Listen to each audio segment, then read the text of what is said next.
Quantas vezes você já se olhou no espelho e pensou, hoje vai ser diferente? Hoje eu começo?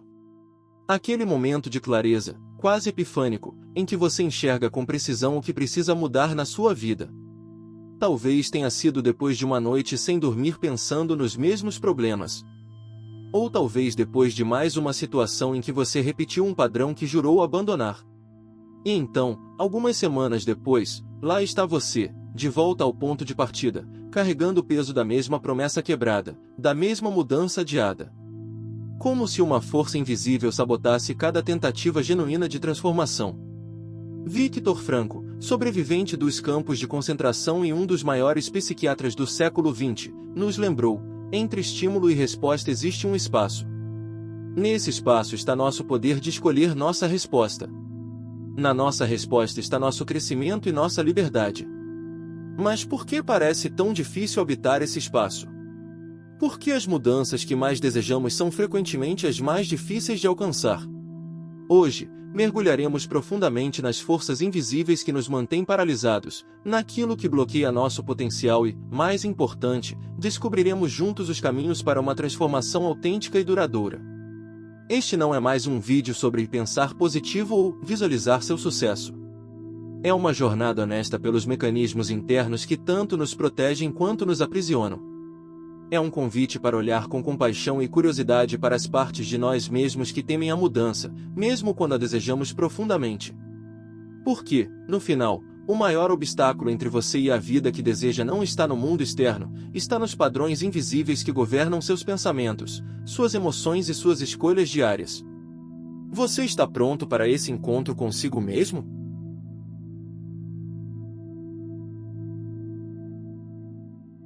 A anatomia da resistência. Pense no último grande objetivo que você abandonou. Aquela dieta, aquele curso, aquele projeto, aquela conversa difícil que você vem adiando há meses, talvez anos.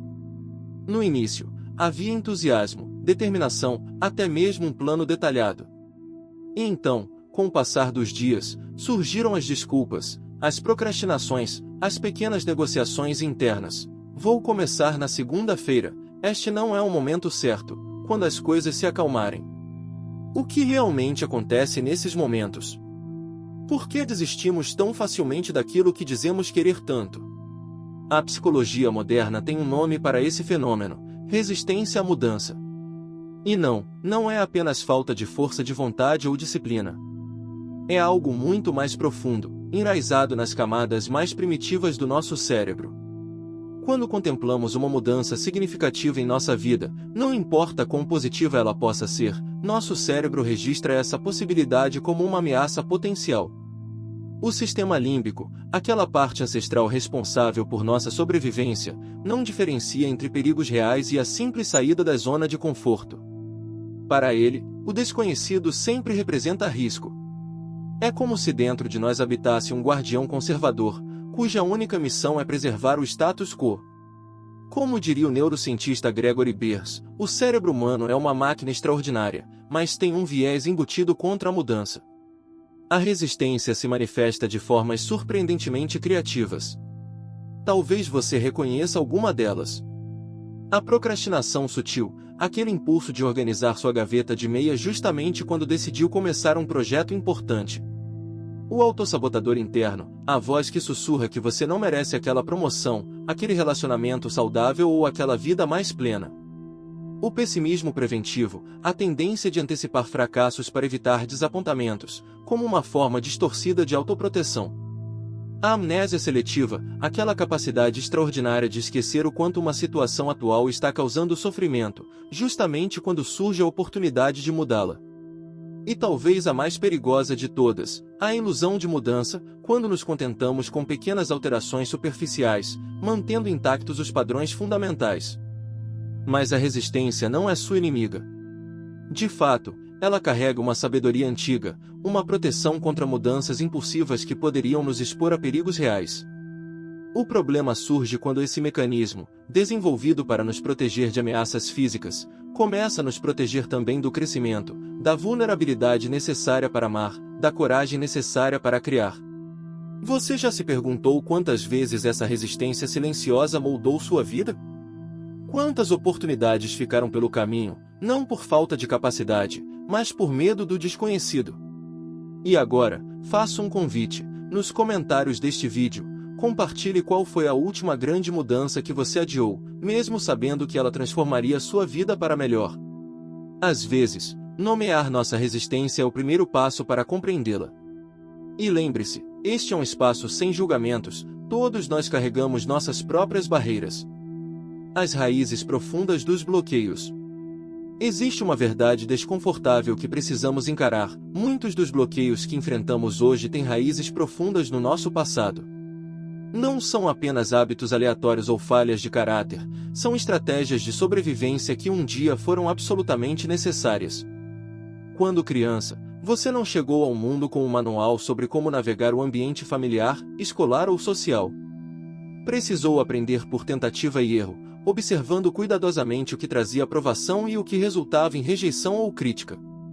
Se cresceu em um ambiente onde o sucesso era a única opção aceitável, talvez tenha desenvolvido um perfeccionismo paralisante. Se havia imprevisibilidade emocional ao seu redor, pode ter aprendido a ser hipervigilante, sempre tentando antecipar e prevenir conflitos. Se suas necessidades emocionais eram frequentemente ignoradas, talvez tenha concluído que não valia a pena expressar seus sentimentos. Como escreveu o psicólogo Donald Winnicott, é uma alegria estar escondido, mas um desastre não ser encontrado. Muitas das nossas defesas começaram como formas de nos escondermos, de dor, de rejeição, de abandono. O problema é que, com o tempo, essas mesmas defesas podem impedir que sejamos verdadeiramente encontrados, até mesmo por nós mesmos. Thomas Merton capturou essa dinâmica de forma brilhante. As pessoas podem passar a vida inteira subindo a escada do sucesso apenas para descobrir, no final, que a escada estava apoiada na parede errada. Quantos de nós perseguimos objetivos que não são realmente nossos, mas sim respostas a expectativas internalizadas? Quantos de nós evitamos caminhos que nos chamam profundamente porque, em algum momento do passado, aprendemos que aquela direção não era segura ou aceitável? Mas há uma diferença crucial entre compreender nossas raízes e ficar amarrado a elas. Entender a origem dos nossos padrões não é um exercício para atribuir culpas ou para nos mantermos no papel de vítimas. É uma oportunidade para olhar com compaixão para o percurso que nos trouxe até aqui e reconhecer que mecanismos que um dia foram soluções hoje podem estar criando novos problemas. Como diria Carl Jung, até tornarmos o inconsciente consciente, ele dirigirá nossa vida e nós o chamaremos de destino. Pense nos relacionamentos que você escolhe, nas oportunidades profissionais que aceita ou recusa, nas situações que consistentemente evita. Consegue identificar padrões? Eles servem ao seu crescimento atual ou são reflexos automáticos de antigas necessidades? Vamos considerar Maria, uma executiva de 45 anos que, apesar de competente e respeitada, sempre sabotava suas chances de promoção com comentários autodepreciativos em momentos cruciais. Durante um processo terapêutico, ela reconheceu que cresceu com um pai que constantemente criticava pessoas ambiciosas e arrogantes. Inconscientemente, para manter a conexão com o pai, Maria desenvolveu um mecanismo que a impedia de se destacar demais. Seu autossabotador interno garantia que ela permanecesse humilde e, portanto, amada. Ou João, um homem de 50 anos que, apesar de desejar profundamente um relacionamento estável, sempre se envolvia com parceiras emocionalmente indisponíveis. Ao explorar sua história, percebeu que foi criado por uma mãe que alternava entre momentos de intenso carinho e súbitos afastamentos emocionais. Sem perceber, João recriava na vida adulta a familiar dinâmica da busca pelo amor inacessível, uma dança que conhecia bem demais para abandonar. Esses padrões não são falhas de caráter, são adaptações complexas a realidades passadas que já não existem mais. Reconhecê-los não é motivo de vergonha, mas o primeiro passo para uma libertação consciente. Como escreveu Maya Angelou, quando você sabe melhor, você faz melhor. O sistema de proteção interna. Imagine seu psiquismo como uma cidade medieval cercada por muralhas. Essas muralhas não foram construídas por acaso, cada pedra foi cuidadosamente colocada como resposta a invasões anteriores, a dores e traumas que um dia ameaçaram a integridade do seu ser. O que chamamos de resistência à mudança é, na verdade, um sofisticado sistema de proteção interna, desenhado para manter sua coerência psicológica, mesmo que ao custo do seu crescimento. E há uma razão para isso.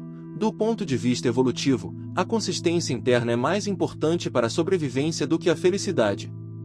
Nosso cérebro desenvolveu-se para privilegiar o previsível sobre o ideal. Como diria o neurocientista Robert Sapolsky, estamos biologicamente programados para preferir o diabo que conhecemos. Pense nisso, mesmo quando estamos em situações dolorosas, um relacionamento tóxico, um trabalho que nos adoece, um padrão de comportamento autodestrutivo, há uma previsibilidade confortável. Sabemos exatamente o que esperar, como reagir, qual será o resultado. A mudança, por outro lado, representa uma série de incógnitas. E nada assusta mais nosso sistema de proteção interna do que o desconhecido. Além disso, qualquer mudança significativa implica não apenas ganhos, mas também perdas, mesmo que essas perdas sejam de identidades limitantes ou relacionamentos disfuncionais. O luto por essas perdas é real e precisa ser honrado. Se você sempre se definiu como uma pessoa responsável que cuida de todos, abandonar esse papel, mesmo que ele esteja esgotando suas energias, significa perder uma parte conhecida da sua identidade. Se você construiu sua vida em torno de um determinado trabalho ou relacionamento, imaginar-se sem eles pode despertar um vazio existencial temporário, mas assustador. Como escreveu Anais Nin, e chegou o dia em que o risco de permanecer apertado dentro de um botão era mais doloroso do que o risco de florescer. A questão não é se temos ou não mecanismos de defesa, todos temos. A questão é se esses mecanismos ainda servem ao nosso bem-estar atual ou se transformaram-se em prisões que impedem nosso florescimento. Vamos considerar alguns dos guardiões mais comuns que protegem as muralhas da nossa resistência. O crítico interior, aquela voz que enumera todas as razões pelas quais você vai falhar antes mesmo de tentar. Ele não é seu inimigo, é um protetor desajeitado tentando poupá-lo da dor da decepção. O perfeccionista, que prefere não entregar nada a entregar algo imperfeito. Sua intenção original era protegê-lo da rejeição e da crítica externa. O procrastinador, que sempre encontra algo mais urgente para fazer, evitando enfrentar tarefas que carregam a possibilidade de fracasso. O racionalizador, especialista em encontrar explicações sofisticadas para justificar a permanência no conforto do conhecido. O catastrofista, que antecipa os piores cenários possíveis, como forma de estar preparado para qualquer eventualidade. Cada um desses personagens internos surgiu como uma estratégia adaptativa. Eles não são falhas de caráter, mas partes suas que, em algum momento, assumiram papéis protetores. O trabalho não é eliminá-los, uma tentativa que geralmente resulta apenas em mais resistência, mas sim reconhecer sua presença, compreender sua linguagem e, gradualmente, renegociar seus papéis. Como diria o terapeuta Richard Schwartz, criador do modelo de sistemas familiares internos, não há partes ruins, apenas partes com trabalhos ruins. Quando começamos a dialogar com nossa resistência, em vez de combatê-la, descobrimos que por trás de cada medo existe um desejo legítimo de segurança, por trás de cada procrastinação existe uma necessidade válida de preparação, por trás de cada autocrítica existe um anseio genuíno por excelência. O caminho não é forçar a mudança através da pura força de vontade, uma abordagem que raramente produz resultados duradouros, mas criar condições internas onde a mudança possa emergir organicamente, como resultado de uma nova relação consigo mesmo. O paradoxo da mudança. Existe um paradoxo fascinante no coração de toda verdadeira transformação, articulado pela primeira vez pelo psicólogo gestaltista Arnold Beiser. A mudança ocorre quando nos tornamos o que somos, não quando tentamos nos tornar o que não somos. À primeira vista, essa afirmação pode parecer contraditória. Afinal, não é o objetivo da mudança justamente nos tornarmos diferentes do que somos agora? Não é esse o propósito de todo esse esforço?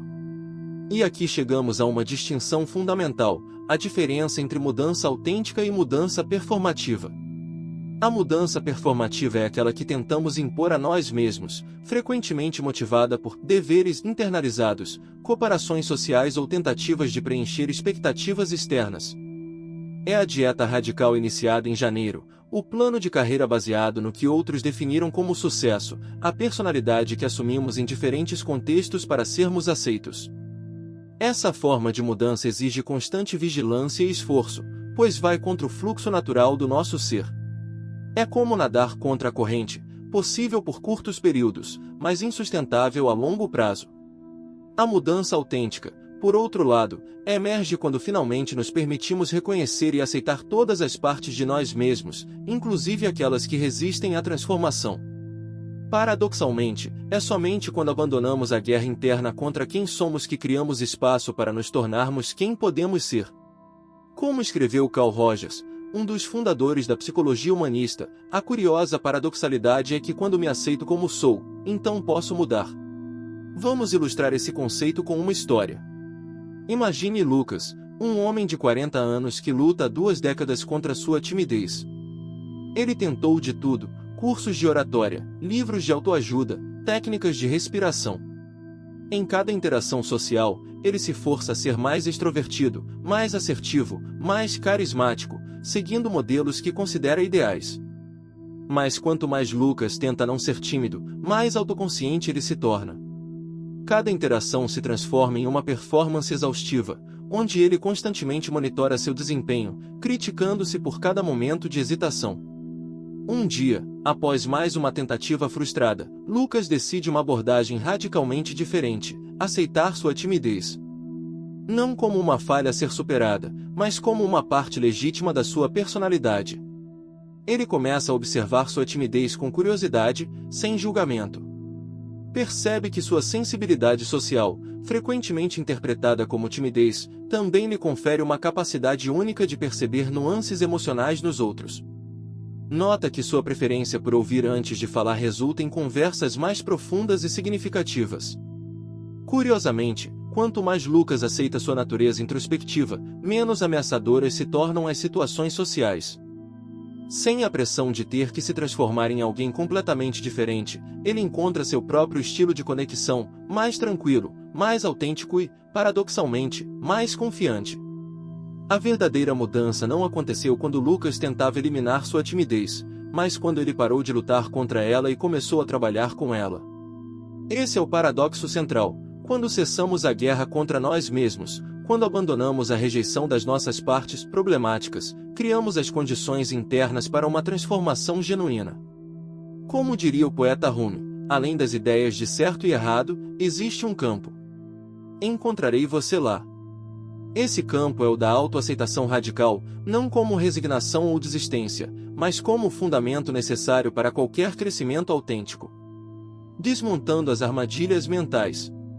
Em nossa jornada para desbloquear o potencial, precisamos identificar e desmontar algumas armadilhas mentais que sustentam nossa resistência à mudança. Essas crenças, muitas vezes operando abaixo do radar da consciência, funcionam como âncoras invisíveis que nos mantêm presos a velhos padrões. A primeira armadilha, a ilusão do tudo ou nada. Esta mentalidade nos convence de que ou alcançamos a transformação perfeita ou falhamos completamente. É o pensamento que diz: se eu quebrar a dieta uma vez, já arruinei tudo, ou, se não consigo meditar por 30 minutos, não vale a pena fazer por 5. Esta forma de pensar ignora uma verdade fundamental sobre a mudança genuína: ela não acontece em linha reta, mas em espiral. Avançamos, retrocedemos, consolidamos o que aprendemos e avançamos novamente, cada vez de um ponto ligeiramente mais elevado. Como escreveu James Clear em seu livro Hábitos Atômicos, você não sobe até o topo da montanha em um salto gigante. Você chega lá dando um pequeno passo de cada vez.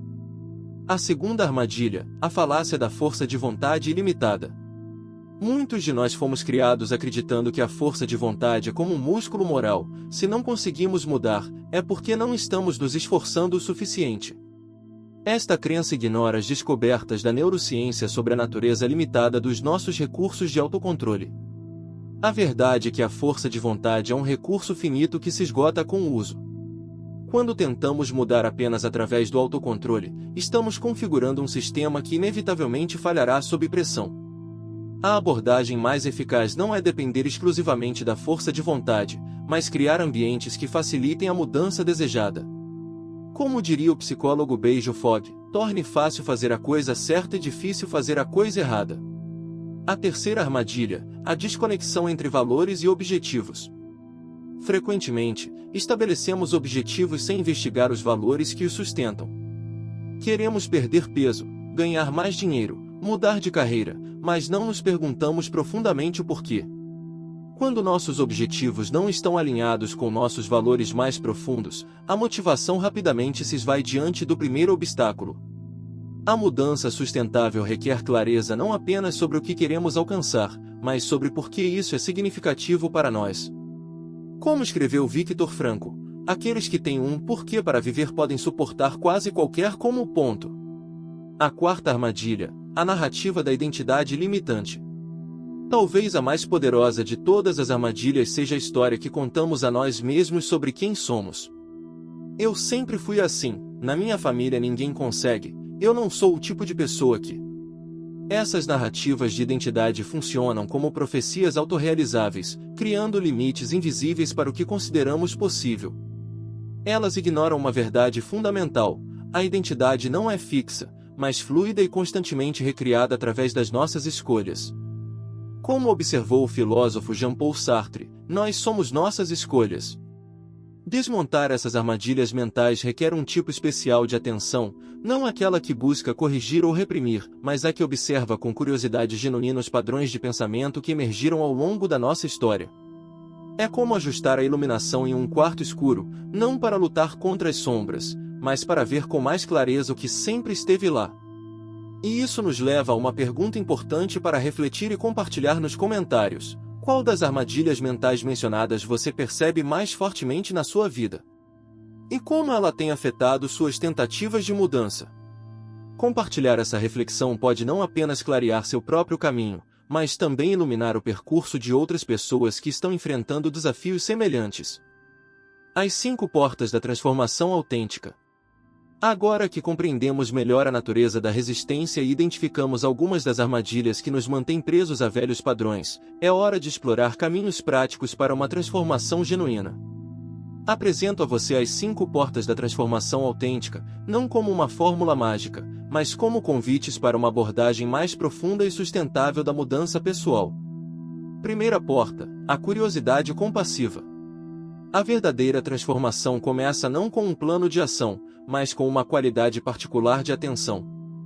Uma disposição para olhar para nossos padrões, resistências e medos não como inimigos a serem vencidos, mas como mensageiros portando informações valiosas. Mary, uma cliente de 55 anos, lutava há décadas contra ataques de ansiedade. Ela tinha tentado de tudo, desde medicação até técnicas de relaxamento, com resultados temporários. A virada aconteceu quando, em vez de tentar eliminar a ansiedade, ela começou a abordá-la com curiosidade. "O que você está tentando me dizer?" Ela perguntava quando a sensação familiar de aperto no peito surgia. Com o tempo, percebeu que sua ansiedade frequentemente aparecia não como um problema em si, mas como um sinal de que estava ignorando outras necessidades importantes, limites que precisavam ser estabelecidos, emoções que pediam expressão, decisões que exigiam coragem. Como escreveu Rainer Maria Rilke, seja paciente com tudo que não está resolvido em seu coração e tente amar as próprias perguntas. Essa curiosidade compassiva é diferente da análise crítica. Não busca consertar imediatamente, mas compreender profundamente. É um olhar que acolhe todas as partes de nós mesmos, inclusive aquelas que parecem estar bloqueando o caminho. Segunda porta: o realinhamento com valores. Quando falamos de motivação sustentável para a mudança, precisamos distinguir entre motivação extrínseca, baseada em recompensas externas, comparações sociais ou pressões culturais, e motivação intrínseca, aquela que emerge dos nossos valores mais profundos. A transformação duradoura surge quando nos reconectamos com o que realmente importa para nós, não com o que achamos que deveria importar. Paulo, um executivo de 48 anos, perseguiu incansavelmente o sucesso profissional por 2 décadas, sacrificando relacionamentos, saúde e bem-estar em busca de metas sempre crescentes. Quando finalmente alcançou o cargo que sempre sonhou, a satisfação durou apenas algumas semanas. Em um processo de coaching, foi convidado a explorar seus valores essenciais, não aqueles que havia absorvido do ambiente corporativo, mas os que realmente ressoavam com seu ser mais profundo. Descobriu que conexão, criatividade e contribuição significativa eram muito mais importantes para ele do que status ou riqueza material. Esse realinhamento com seus valores autênticos não o levou a abandonar sua carreira, mas a transformá-la radicalmente, criando espaço para projetos que combinavam excelência profissional com impacto social positivo. A mudança não parecia mais um sacrifício, mas uma expressão natural do que ele mais valorizava. Como diria Joseph Campbell, siga sua bem-aventurança e o universo abrirá portas onde antes havia apenas paredes. Terceira porta, a reformulação de narrativas. As histórias que contamos a nós mesmos sobre nós mesmos têm um poder enorme. Elas não apenas descrevem nossa realidade, mas ajudam a criá-la, estabelecendo os limites do que consideramos possível. A transformação genuína frequentemente requer uma reescrita consciente dessas narrativas internas, não como exercício de pensamento positivo forçado, mas como um realinhamento com uma verdade mais completa sobre quem somos. Ana, uma artista de 42 anos, carregava desde a infância a narrativa de que não era boa o suficiente. Essa história, originada de experiências escolares difíceis e reforçada por relacionamentos subsequentes, manifestava-se como uma autocrítica implacável que sabotava consistentemente seus projetos criativos. O processo de transformação começou quando ela foi convidada a questionar não apenas a veracidade dessa narrativa, mas sua utilidade. Esta história está me servindo? Está me ajudando a viver a vida que desejo? Gradualmente, Ana começou a reconhecer evidências contrárias à sua narrativa limitante e a construir uma nova história sobre si mesma, não como alguém fundamentalmente inadequado, mas como uma pessoa em constante evolução, com forças e vulnerabilidades, capaz tanto de excelência quanto de aprendizado através dos erros. Como escreveu Brené Brown, quando negamos nossa história, ela nega a nós. Quando a abraçamos, podemos reescrevê-la. Quarta porta, a integração corpo-mente. Por séculos, a tradição ocidental nos condicionou a ver mente e corpo como entidades separadas, com a mente racional no comando e o corpo como um servidor subordinado. Essa visão fragmentada criou uma abordagem igualmente fragmentada da transformação pessoal. A neurociência contemporânea, no entanto, confirma o que tradições antigas já sabiam: mente e corpo são aspectos inseparáveis de um sistema unificado. Nossos estados emocionais afetam profundamente nossa fisiologia, assim como nossa condição física influencia nossos pensamentos e sentimentos. Roberto, um professor universitário de 50 anos, lutava contra a depressão crônica. Após anos de terapia cognitiva com resultados limitados, ele decidiu incorporar práticas corporais, caminhadas diárias na natureza, yoga e atenção consciente à respiração ao seu processo de recuperação. Para sua surpresa, essas práticas não eram apenas complementos ao trabalho mental, mas catalisadores fundamentais para mudanças em seus padrões de pensamento e emoção. Movendo seu corpo de novas maneiras, ele descobriu que também podia mover sua mente para novas perspectivas. Como diria o neurocientista Antônio Damasio, não somos seres pensantes que sentem, mas seres sentientes que pensam. A verdadeira transformação acontece não apenas no nível das ideias, mas na integração consciente entre pensamentos, emoções e sensações corporais, criando novos padrões neurológicos que sustentam mudanças duradouras. Quinta porta, a comunidade intencional. Talvez o aspecto mais subestimado da transformação pessoal seja o papel do contexto social. A ideia do indivíduo autônomo, que se transforma através da pura força de vontade, é um mito que ignora nossa natureza fundamentalmente relacional. Somos seres sociais, constantemente influenciados pelos campos de relacionamento em que existimos. As pessoas com quem convivemos, as comunidades a que pertencemos e as culturas que habitamos não são apenas pano de fundo para nossa jornada, são parte integrante dela. Lúcia, uma empreendedora de 47 anos, tentou por anos estabelecer hábitos mais saudáveis e um melhor equilíbrio entre vida pessoal e profissional, com pouco sucesso duradouro. A virada aconteceu quando ela intencionalmente buscou uma comunidade de pessoas com valores e aspirações semelhantes, um grupo de apoio mútuo onde vulnerabilidades podiam ser compartilhadas e celebrações de pequenos progressos eram frequentes. Nesse campo de relacionamento nutritivo, mudanças que antes pareciam quase impossíveis começaram a fluir naturalmente. Não porque se tornaram mais fáceis, mas porque eram sustentadas por um contexto que as apoiava. Como escreveu o antropólogo Robin Dunbar, somos o produto dos nossos relacionamentos. A qualidade de nossa vida depende da qualidade das conexões que mantemos. Criar intencionalmente um ambiente social que apoie sua transformação não é um luxo, é uma necessidade.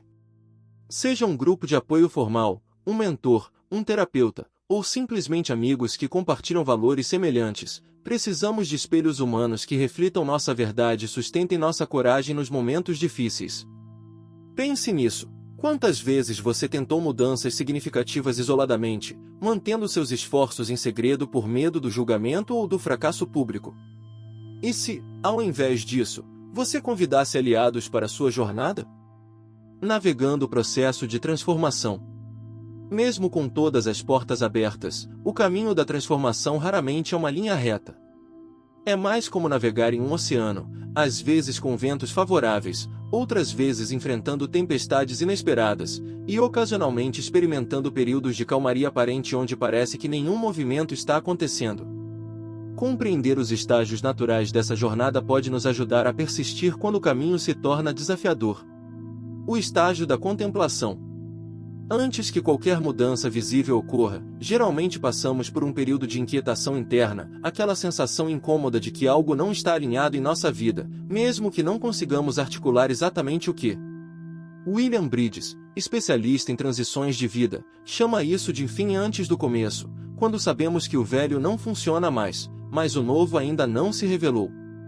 Este estágio é frequentemente marcado por questionamentos profundos. É isso mesmo que quero para minha vida? Por que continuo repetindo os mesmos padrões? Existe algo mais para mim? Honrar esta fase de contemplação é vital. Nossa cultura orientada à ação muitas vezes nos pressiona a fazer algo imediatamente, mas as sementes da transformação genuína precisam germinar primeiro no solo da reflexão consciente. O estágio do compromisso. Chega um momento em que a inquietação interna cristaliza-se em uma decisão. Não necessariamente uma decisão sobre o destino final, mas um compromisso com o caminho da mudança, mesmo sem garantias de onde ele levará. É o momento que Joseph Campbell descreve como cruzar o primeiro limiar, quando deixamos para trás o mundo conhecido e nos aventuramos no território inexplorado da transformação. Este estágio frequentemente traz uma mistura paradoxal de medo e alívio. Medo do desconhecido, sim, mas também o alívio profundo de finalmente alinhar nossas ações com nossa verdade interior. O estágio da ação imperfeita. Com o compromisso estabelecido, entramos no território da experimentação ativa. Esta não é uma implementação perfeita de um plano meticuloso, mas uma série de aproximações, tentativas e ajustes contínuos. É crucial entender que este estágio não é linear. Haverá dias de claros avanços e dias de aparentes retrocessos. Momentos de entusiasmo e períodos de fadiga. Pequenas vitórias e tropeços inesperados. A chave aqui não é a perfeição, mas a consistência no retorno ao caminho. Como diria a pesquisadora em hábitos Beijo Fogg, não se trata de ser perfeito, trata-se de se tornar melhor em recomeçar. O estágio da integração. Com o tempo e a prática constante, o que antes exigia esforço consciente começa a se tornar parte natural do seu ser. Os novos padrões de pensamento, comportamento e relacionamento gradualmente se integram à sua identidade, não como uma máscara que você coloca, mas como uma expressão autêntica de quem você está se tornando. É importante notar que este estágio não é um destino final, mas um novo patamar a partir do qual novos ciclos de transformação podem emergir. Como diria Carl Rogers, o bom viver é um processo, não um estado de ser. É uma direção, não um destino. Navegando obstáculos e retrocessos. Ao longo deste caminho, encontraremos inevitavelmente obstáculos, alguns externos, muitos internos. Os retrocessos não são falhas, mas partes integrantes do processo de aprendizagem. Carlos, um escritor de 58 anos, estava em uma jornada de transformação para superar seu perfeccionismo paralisante que o impedia de finalizar projetos importantes. Após meses de progresso constante, enfrentou uma crítica particularmente dura que o lançou de volta aos seus antigos padrões de autocrítica excessiva e procrastinação. O que transformou este aparente retrocesso em um ponto de virada foi sua capacidade de reconhecê-lo não como um fracasso, mas como uma oportunidade de aprofundar sua compreensão.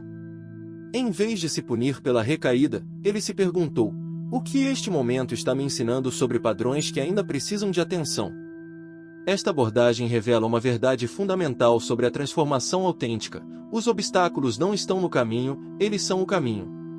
Como escreveria John O'Donohue, algumas das experiências mais importantes que você terá virão na forma de interrupções repentinas para sua rotina esperada. A coragem de ser imperfeito.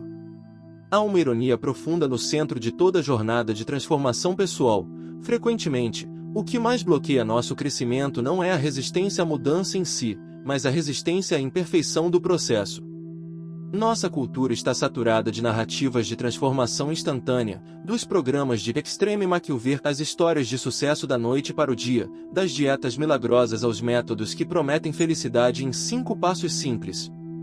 Essas narrativas não apenas distorcem a realidade do crescimento humano, que é tipicamente gradual, não linear e muitas vezes confuso, mas também alimentam uma expectativa perigosa, a de que, se o processo é difícil ou confuso, algo deve estar errado conosco.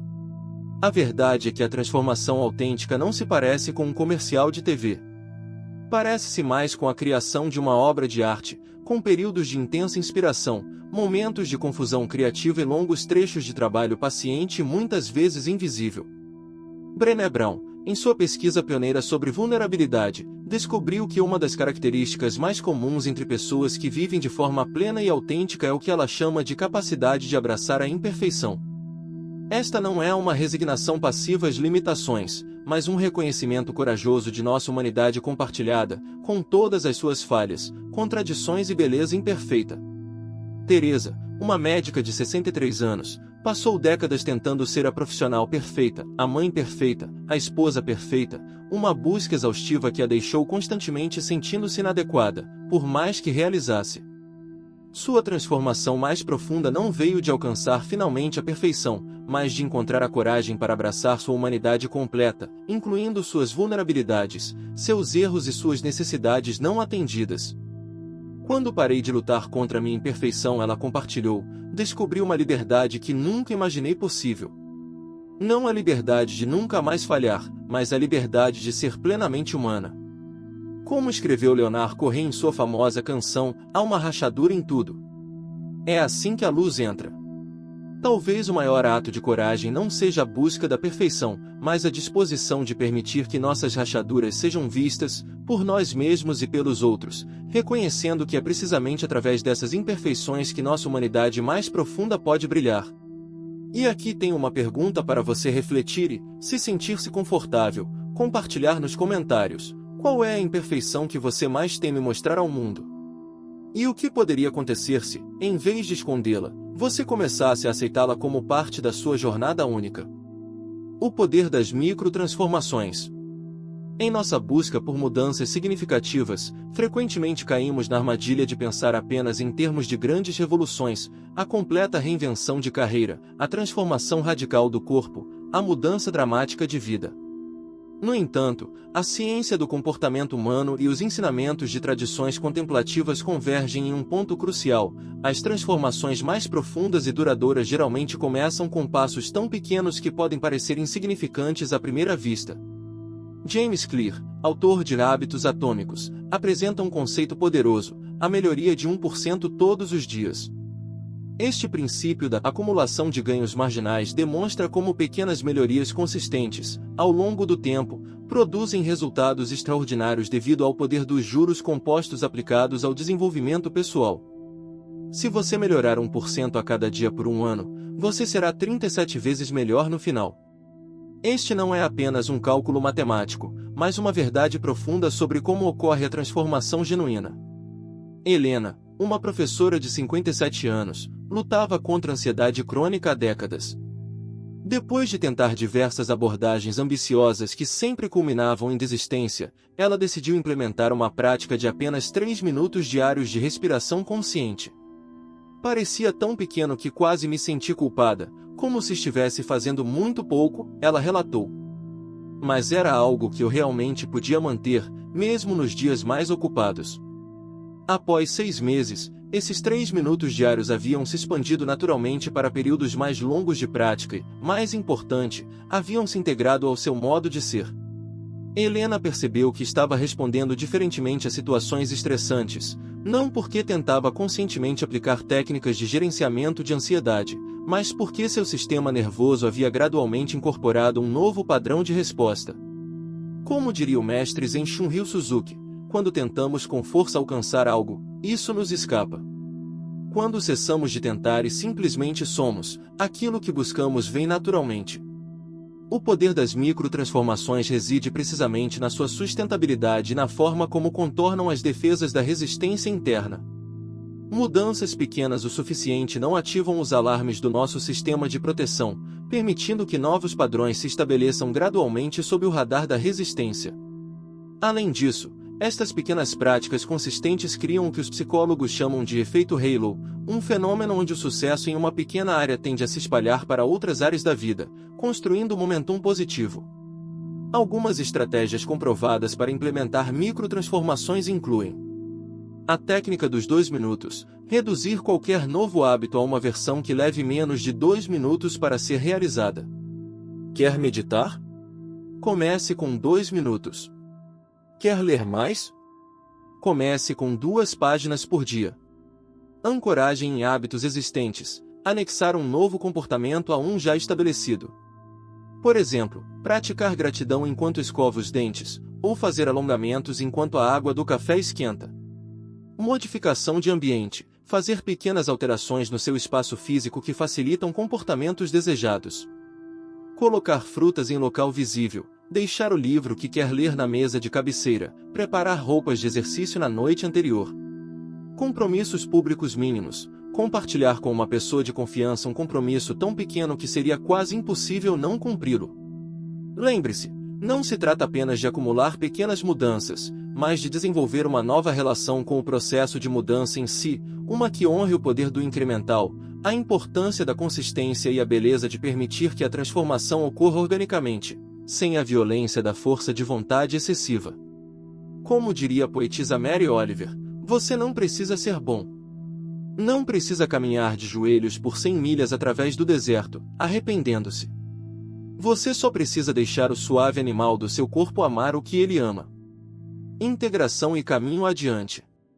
Ao nos aproximarmos do final desta jornada, é importante integrar o que exploramos e vislumbrar o caminho adiante. Falamos sobre a natureza da resistência, as raízes dos nossos bloqueios, os sistemas de proteção interna, as armadilhas mentais que nos mantêm presos, as 5 portas da transformação autêntica, o processo não linear de mudança, a coragem de ser imperfeito e o poder das microtransformações. Mas talvez a mensagem mais importante seja esta: desbloquear seu potencial não é sobre se tornar alguém completamente diferente, mas sobre remover as camadas que impedem a expressão de quem você já é em sua essência. Como escreveu Michelangelo ao descrever seu processo de esculpir, viu o anjo no mármore e esculpia até libertá-lo. A transformação autêntica não é um processo de adição, mas de revelação, removendo gradualmente o que não serve mais para que sua natureza essencial possa brilhar. Esta perspectiva muda fundamentalmente nossa relação com o processo de mudança. Em vez de uma batalha contra si mesmo, torna-se uma jornada de autodescobrimento. Em vez de consertar o que está errado, trata-se de desvendar o que já está inteiro. Laura, uma arquiteta de 61 anos, passou décadas tentando superar sua introversão, vendo-a como uma falha a ser corrigida para alcançar sucesso em um campo que parecia valorizar personalidades extrovertidas. Eu me forçava a ser mais vocal em reuniões, a frequentar eventos de networking, a projetar uma imagem que não era naturalmente minha, ela compartilhou. Era exaustivo e, no fundo, sentia que estava constantemente falhando. A verdadeira transformação de Laura não veio de finalmente se tornar extrovertida, mas de descobrir como sua introversão era, na verdade, uma força profunda.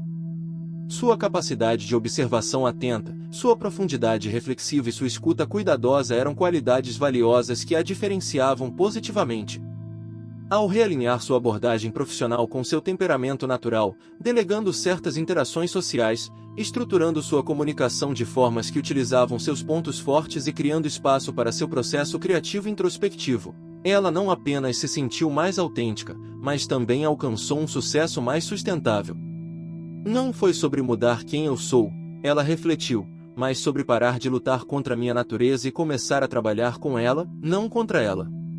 Esta é uma distinção crucial. Transformação autêntica nem sempre significa mudança dramática externa. Muitas vezes, manifesta-se como uma mudança de percepção, uma reconciliação com aspectos de si mesmo anteriormente rejeitados, uma integração mais harmoniosa das diversas facetas do seu ser. Como escreveu o psicólogo Carl Rogers, o curioso paradoxo é que quando me aceito como sou, então posso mudar. Ao seguir em frente em sua própria jornada de desbloqueio de potencial, convido você a considerar algumas perguntas reflexivas. Quais aspectos de mim mesmo tenho tentado mudar que, na verdade, podem ser fontes de força única quando abraçados e integrados? Quais pequenos passos posso dar hoje que honrem tanto quem sou quanto quem estou me tornando? Que histórias sobre mim mesmo estou pronto para revisar ou liberar completamente? Quem são as pessoas que me ajudam a ver meu potencial autêntico, mesmo quando eu mesmo não consigo enxergá-lo? Lembre-se, esta jornada não tem um ponto final. É um desdobramento contínuo, uma dança entre ser e tornar-se, entre aceitação e crescimento. Como diria o poeta Rainer Maria Rilke, seja paciente com tudo que não está resolvido em seu coração e tente amar as próprias perguntas. Não busque as respostas que não podem ser dadas, porque você não seria capaz de vivê-las. E o que importa é viver tudo. Viva as perguntas agora. Talvez então, gradualmente, sem perceber, você viverá um dia distante na resposta. Este é, afinal, o verdadeiro significado de desbloquear seu potencial, não alcançar algum estado idealizado de perfeição, mas participar plenamente do processo contínuo de tornar-se, com todas as suas belezas e desafios, claridades e confusões, avanços e pausas necessárias. E talvez o maior potencial que temos não seja para alguma realização específica, mas para a própria capacidade de estar totalmente presentes em nossas vidas, abraçando tanto nossas limitações quanto nossas possibilidades infinitas, nossa humanidade comum e nossa singularidade irrepetível. Como disse o filósofo Søren Kierkegaard, a maior aventura que um ser humano pode empreender é descobrir quem ele realmente é. Esta é a jornada que nunca termina realmente, e é precisamente por isso que ela continua sendo a mais significativa que podemos empreender. Muito obrigado por compartilhar esta exploração comigo. Se este vídeo ressoou com você de alguma forma, ficarei imensamente grato se você puder deixar seu comentário, compartilhar suas reflexões e, se achar valioso, passar adiante para alguém que também possa se beneficiar. Até nosso próximo encontro. Lembre-se, o potencial que você busca desbloquear não é algo distante a ser alcançado, mas algo profundo a ser descoberto. E a jornada para esse descobrimento já começou.